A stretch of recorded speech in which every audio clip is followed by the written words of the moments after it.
General comments. Number one, I think I've already mentioned Devin Jeffries will be out the remainder of the season with an ACL. Also found out that Robert Wilcox is going to need to have his ACL repaired as well. So those two young men unfortunately won't be with us between the white lines, but certainly be with us in spirit. And I know they're both going to work hard to get back and take care of their business in the classroom. And so that's kind of where we're at on the injury front. And I'd open up to any questions. Jeff, after watching tape of the game, what are the good things you saw about your team? Well, I thought we responded to adversity. I think the one thing that you can see is when we were down 20-7, there was a lot of fight on the sideline. I think our kids felt very calm. I think our coaches did a really nice job of kind of recentering those guys, and obviously it helps when you're able to put together some of the drives that we did on offense. I think that gave our defense some time to regroup, and I also think they felt like, hey, this is a little different deal. We don't have to go right back out there again. We get a chance to catch our breath. I think Tyler really did an excellent job of executing the game plan that we had going in. You see when the opponent has 57 plays and we hold the ball as long as we did, that wasn't by accident. We probably should have used some tempo in the second half a little bit. If there's one thing that I would have said that we needed to do, we got a little conservative, and that was really my fault, primarily because of the field position. And we had to dig ourselves out of some holes, and when we did dig ourselves out of a hole, then Idaho, to their credit, would make a play and kind of put us right back in there. And then even when we did make plays, we get an interception that I'm not so sure that wasn't a touchback, but we ended up starting on the -2 yard line, and that's a tough spot to start. And so we've got to work on our backed up offense. That's going to be a point of emphasis this week. But I think there was a ton of positives in terms of just the way the kids competed. Lots of things to clean up on both sides, really all three phases. We played a lot of young guys, and I think you're going to continue to see that through the course of the season. What are the bad things you saw that you're not happy with? Well, I think tackling has showed up, and it really was an open field. I thought we actually did a pretty good job in the open field of getting guys on the ground, but it was at or near the line of scrimmage. A lot of, throwing our shoulders in there and not wrapping up. I think leverage on the quarterback.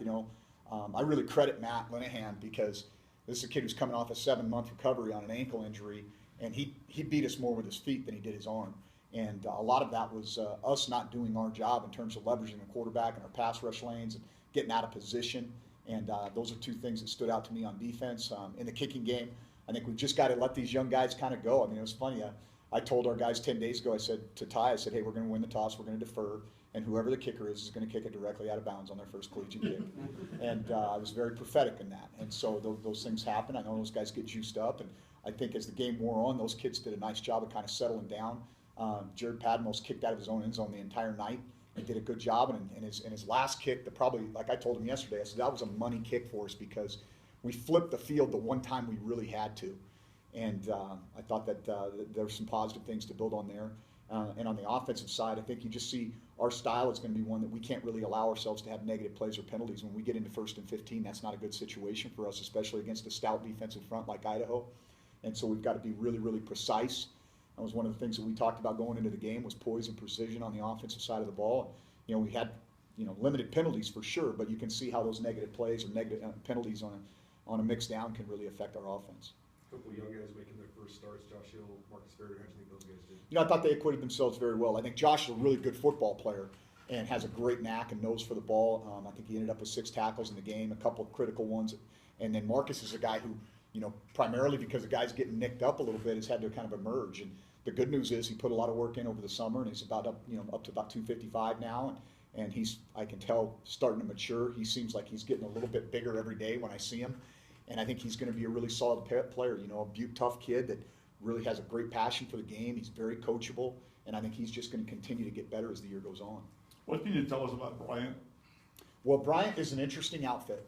I mean, I'll tell you there's 2 things that stand out to me very immediately. Number one, that staff has been together a long time. There's a lot of continuity. And when you play a team that has staff continuity, that means there's an identity in place, and you can see that very, very clear when you watch this group on film. You watch, the St. Francis game. I think everybody was probably a little surprised with how game they were going into Washington Grizzly and acquitting themselves very well. This is a team that beat them a year ago. This is a team that 2 years ago was the NEC Conference champion. I think they went 8-3 2 years ago and went into the playoffs in 2014. They have a 3-year starting quarterback who I think is a very clutch player. He seems to make plays when the game's on the line. They play a lot of close games last year, even though their record probably wasn't what they wanted coming off a conference championship season. They did not get embarrassed or blown out in any games, and they were, they competed very well against Coastal Carolina, who was #1 in the FCS at the time that they played them. And so, I see a team that has a very strong identity on both sides of the ball, that has a veteran coaching staff and a veteran quarterback. They return, I think, 5 starters on offense, but they're going to start 8 seniors. And so, you look at their 2 deep on both sides, 8 seniors on offense, 9 seniors on defense. This is a program that's built over time. And even though they're graduating some guys that were maybe on that 2 deep, they were the 1 and somebody else was a 2, they got a senior that's stepping in right behind them that's been there a long time and understands what they want to get accomplished. And so I think it's a veteran team, a very consistent program, and I think we're going to have our hands full. I think it's a very good football team coming into playoffs. Looks like their linebackers kind of stand out on defense. Would you agree with that? Yeah, they've got this one guy, the Watson kid, #5, who's kind of a hybrid. I mean, he plays nose tackle on the depth chart, but he plays as much standing up at linebacker as he does anything. And so he's a kind of an interesting cat because he's very athletic. I think he's listed around 6 foot, 300 pounds, but he's very athletic, and they move him around a ton. He played primarily linebacker a year ago. He's very active. They've got another senior, #44. I believe his name is Patrick Kinney. That's one of the returning leaders as a tackler, and he's also a very active guy at linebacker. And then in this last game, Charles Keenan, their safety, was a really active player. I think he had over 7 tackles in the game. And so I think they've got a kind of a core of guys that are very experienced on that defensive side. They're kind of the opposite of Idaho. They're not a heavy blitz team. They're going to play a lot of kind of base coverage. They hit their fits very well. Very disciplined outfit, really in all 3 phases. And they stick to the plan. And so I think that's. I think if there's an advantage that they have, it's certainly that they have a lot of experience coming back, and they have a lot of continuity with that coaching staff being there for so long. You had a note of young guys making first starts. Mitch Bryant, you think he handled himself pretty I well? really do. I felt for a while that Mitch was going to be a really good football player here, and I think as he continues to mature physically, he's going to be an excellent player in this league. And I thought that I remember seeing him on Sunday. I guess it was Friday because that's our Sunday. Walking up the stairs, and I said, "How'd it go?" And he goes, "Wasn't bad." I said, "What do you think?" And he goes, I kind of like getting off the ball, rolling off the ball like that." And so I was fired up to see him so excited about understanding the style that we want to play and the physicality that we want to have with our offensive line, and really pleased with Mitch. And I think, again, he's a young man that's going to continue to improve as the year goes on. Several weeks to prepare for Idaho. Now you transition to just 1 week to prepare for Bryant. What's the biggest challenge there? Well, it is nice to have a few extra days, especially coming off. That's a tough trip. I mean, if you get back on a Sunday morning at 8 o'clock in the morning and have to turn around, you're not going to get a lot done that day. And so it was nice to have a day or two. And so I think that now it'll be kind of getting into routine. And so, obviously that means that we don't have quite as much time to implement the game plan. So we've got to be smart about paring it down, especially with some young guys that we're playing. Let our guys go play fast, execute, and I think there'll be a good, obviously a good environment for them to play in here, and should be some good energy in Bobcat Stadium. What did not having Gunnar Brecky do to the offense? Well, going into this thing, I mean, you guys have been around us and watched us enough to know that a lot of what we were repping was 2-back sets with Gunnar and Chad, and so that changed some of the mindset. Again, I think Courtney and the offensive staff did a really good job in a 24-hour period of kind of adjusting, knowing that wasn't something that was going to be available to us, and that's certainly not just from a player production standpoint, but from a leadership standpoint, not having Gunnar there. I was proud of our guys. I mean, they didn't flinch, and that's what it's about. It's about next man up. Gave Jay Sean a kind of a role in the game plan because we had some stuff where we're going to have Gunnar in the slot, and Jay Sean stepped in and took advantage of that. Kudos to him. Good thing he's had some experience returning kicks and those kind of things. And so, did it hurt? Yeah, I think it probably hurt us, but we're not going to make excuses around here. That's football, and kids are going to get dinged up. And I'm just proud of his teammates, and I think Gunnar is too, the way they stepped up in his absence and accepted the challenge. Is he okay? I think he's going to be fine. I really do. I mean, I think we kept him out of the weather yesterday and keep him out of the weather today, and hopefully he'll be ready to rock and roll tomorrow. Could you just reiterate how impressed you were with Chad Newell, given that Gunnar was out in the performance? Yeah, not really surprising. Chad's just one of those guys. He's not a rah-rah guy. He's just a grinder, and he has a great passion for the game. And I just was very, very impressed with the way he stepped up, knowing first game going out there against an FBS opponent and having to pack the rock 25 times and pour it in there on 4th down and 3rd and short, and knowing what the game situation was and what we needed, and he gave us every bit of that. What's his status He should be fine. He should be fine. I know you said at the end of the game, a loss is a loss, and that's the biggest thing, but how encouraging overall was that performance? Well, I think there were some positives. There's certainly going to be that in any situation, but I'll tell you what I told the players the other day. I said, don't let anybody in this town pat you on the back for losing a game. And I felt that around here. And we've got to change that mentality. That it's not okay to, close doesn't mean anything. And, I think that's the edge that we've got to gain back. That, hey, we're Montana State, and if we lose a game, that's unacceptable. We're here to win and be competitive in every situation, and there's going to be some learning and growing that goes on. And I'm not unrealistic. I know that we're in a building mode right now, but that doesn't mean that we can accept that. And so, we praise our kids when they do things well, but I think they understand the standard and what the expectation is. What's Bryant look like offensively? Very pro style, a lot of two-back sets, veteran quarterback, as I said. They have a receiver who had a big game. They had kind of lost kind of their main guys. They had a really good tight end a year ago that was really productive for them and really helped them in the run game.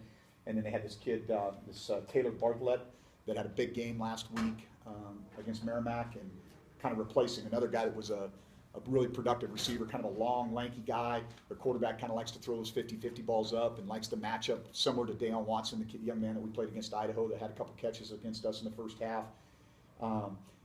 Three big physical pounding running backs, and I think that we're going to be challenged, because if there's one thing that you've definitely seen in that Idaho game, we had a hard time fitting some two-back run stuff when they decided they were going to do it, especially in the fourth quarter when they got into the G scheme and running that into the boundary, and that's one of Bryant's number one plays. And so we're gonna get tested on that immediately. They're gonna, I'm sure, see if we've got that fixed. And they do have the ability to go multiple. They can get into 11 and 10 personnel looks and spread the field out and throw the ball efficiently with their veteran quarterback. But I think what they want to do is they want to control the field position and the time of possession and run the football. Does Easton, the quarterback, does he seem to play pretty mistake-free, being a veteran and a drop-down guy? Yeah, he was 65% completion last week, and I think he's a crafty dude now. He's a very compact guy, and so I think he's around 6'2", 220 is what he's listed at, and you can see he's a hard guy to tackle. He's got a really strong lower body, and so he kind of stands in the pocket. He's not a huge scrambler, but he can run efficiently, and I think he runs to throw. He tries to get out of the pocket and keeps his eyes down the field and does a nice job there. But he's an efficient player, smart player. Like I said, I think he's clutch. That's what I've noticed about him. That's one of the things in these tight games that they're playing. This guy makes the plays when they need to be made. For Chris Murray going forward, is it as simple for him cleaning things up? Is it as simple as making a good read or getting more up the field when he does pull the ball, or both?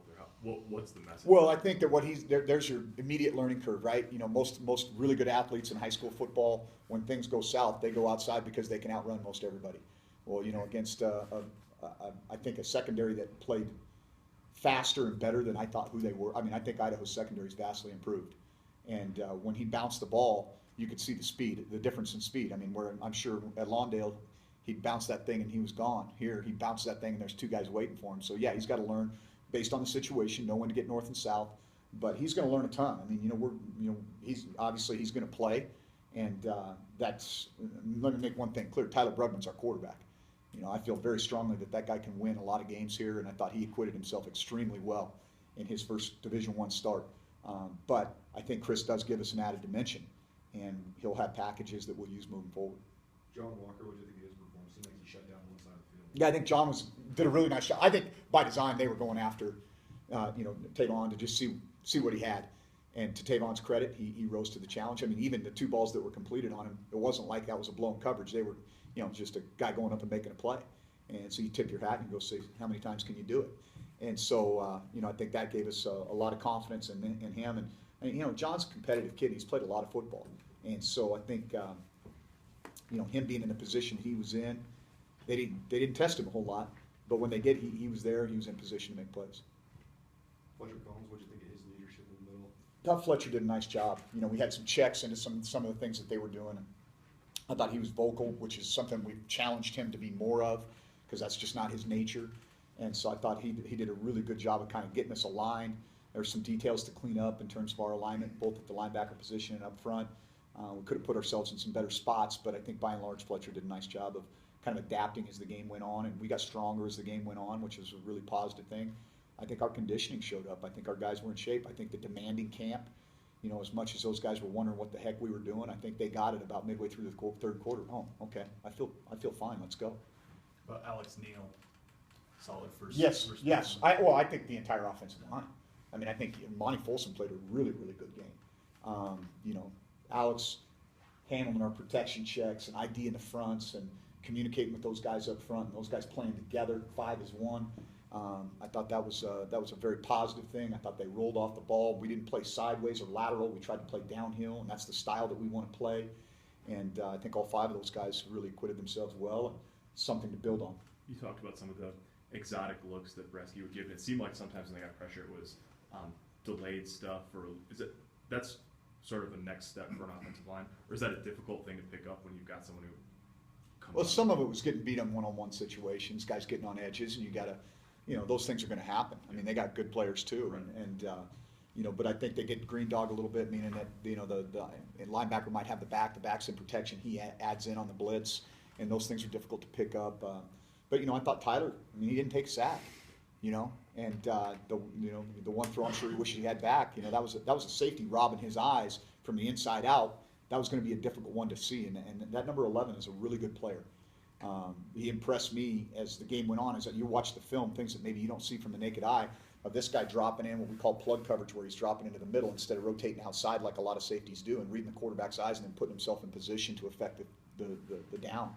And so I thought there were some real positive things there. What do you anticipate your first game of Bobcats Sept will be like? I'm looking forward to it. You know, I've heard it's a great environment, and excited to see.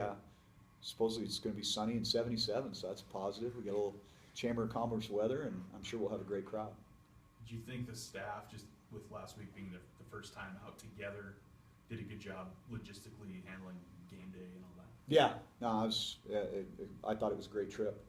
I thought Brittany Johnson handled a lot of things for us that in the past we've had to juggle as coaches, and that makes a huge difference when we don't have to worry about what time the meal's getting there, how many tables are set up, and that takes a lot of pressure off of guys like Kane and myself. And I just thought, you know, I mean, I knew who I hired. We got good people, and they're low ego, high output, and we're just going to get better as we get opportunities to work together more. Thank you. Thanks, guys.